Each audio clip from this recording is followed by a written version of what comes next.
नमस्कार दोस्तों। भारत संविधान के मुख्य वस्तुकारक डॉक्टर भीमराव अंबेडकर ने कहा था, संविधान महज एक वकील का दस्तावेज नहीं, यह जीवन का वाहन है और इसकी आत्मा है जो हमें इस युग में भावना और लड़ने की क्षमता और हर चीज़ हिंदू मुस्लिम सिख ईसाई को मिलजुल कर रहने का एक शपथ दिलाती है और अपने अधिकारों को मांगने की स्वतंत्रता दिखाती है। इस वही चीज़ जो हम जश्न के रूप में मनाते हैं, उस जश्न को हम रिपब्लिक डे बोलते हैं। यह एक राष्ट्रीय पर्व है जिसे 26 जनवरी को पूरे देश में बहुत ही धूमधाम से मनाया जाता है।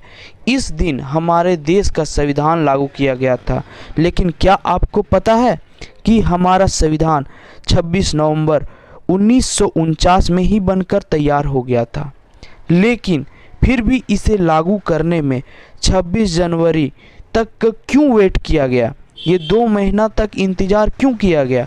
क्या इसके पीछे इतिहास है? इस सब टॉपिक में मैं बात करूंगा, आपका दोस्त साहिद। अगर वीडियो में नए हैं तो लाइक करें एंड अपने दोस्त को शेयर करें और मेरा चैनल को सब्सक्राइब करें। और वीडियो में आगे बढ़ते हैं और सभी का जवाब हम सरल भाषा में आपको समझाने की कोशिश करते हैं। 26 नवंबर 1949 को ही जब संविधान बनके रेडी हो चुका था, फिर भी संविधान को लागू करने के लिए 26 जनवरी का ही तारीख क्यों चुना गया? ये बहुत कम ही लोग जानते हैं कि देश में पहली बार स्वतंत्र दिवस 26 जनवरी 1930 को ही मनाया गया था। दरअसल 31 दिसंबर 1929 को कांग्रेस के लाहौर अधिवेशन में जवाहरलाल नेहरू की अध्यक्षता में एक प्रस्ताव पारित हुआ था।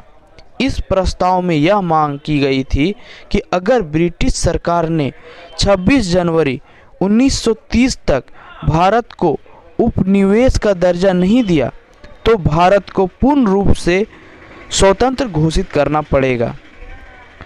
इसके बाद पहली बार स्वतंत्र दिवस 26 जनवरी 1930 को मनाया गया और उस दिन तिरंगा भी फहराया गया था।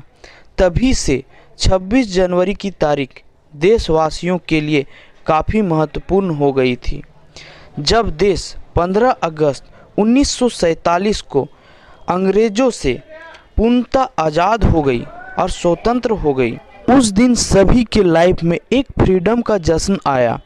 उस दिन जब वो एक कमेटी बैठी और उसमें डिसाइड होने लगा, तब सभी ने ये बोला कि 26 जनवरी को यादगार बनाना है और 26 जनवरी के दिन ही कोई चीज़ बड़ा ओकेजन रखना है।